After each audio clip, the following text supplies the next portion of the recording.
राज्यातल्या सहकार चळवळीला ताकद आणि दिशा देण्याची आवश्यकता निर्माण झालेली आहे।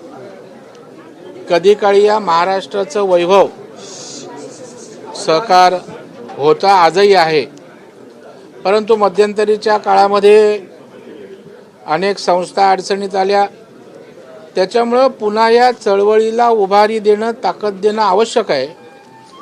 या भूमिकेतनं आम्ही सहकारात लक्ष घालतोय। अर्थात राज्याचे मुख्यमंत्री माननीय देवेंद्र फडणवीस साहेब यांचं पाठबळ, त्यांचा आशीर्वाद पुन्हा ऊर्जिता अवस्था आणण्यासाठी निश्चितच उपयोगात येतोय आणि त्यातून महाराष्ट्र राज्य सहकारी संघ असेल, या ठिकाणी आम्ही नेतृत्व घेतलं, संघाला आकार देण्याचा प्रयत्न करतोय।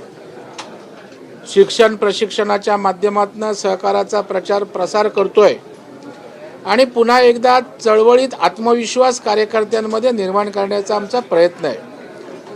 आणि असं असताना सहकारी महाराष्ट्र हे 67 वर्षापूर्वी हे मासिक चालू आहे।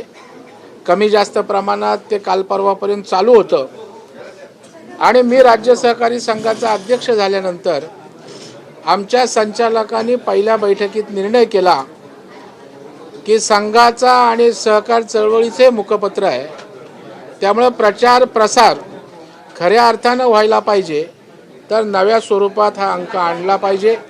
आणि या अंकाचं आज या ठिकाणी आम्ही प्रकाशन त्या ठिकाणी केलेलं आहे।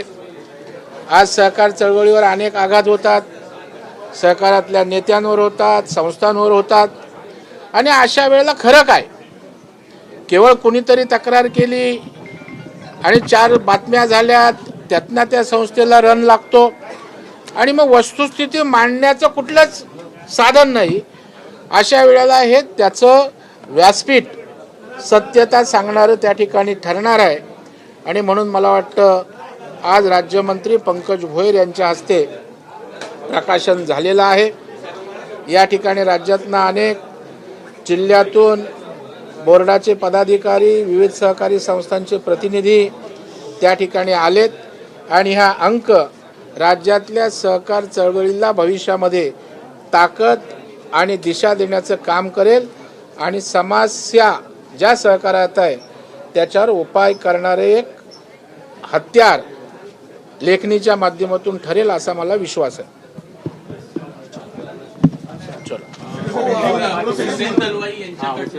हिंदू दहशतवादी आहे अशा प्रकारचं विधान केलं, हिंदूंना बदनाम कुठेतरी करण्याचा प्रयत्न। मला वाटते सगळे भरकटलेली लोक आहेत।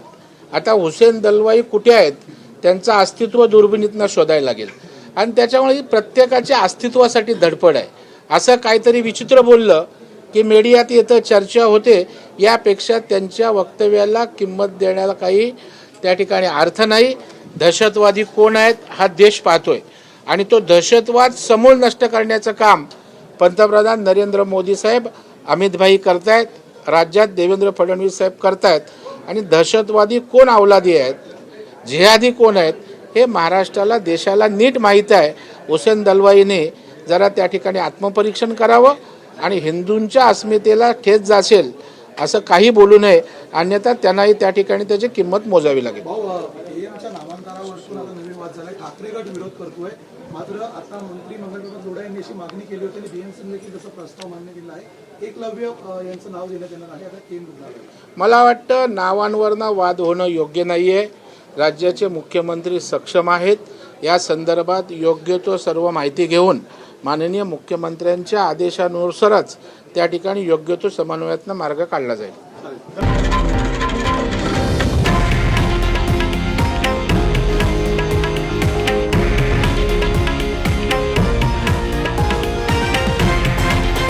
हे आहे देशातील नंबर 1 न्यूज नेटवर्क आणि आपण पाहत आहात TV9 मराठी, एकमेव।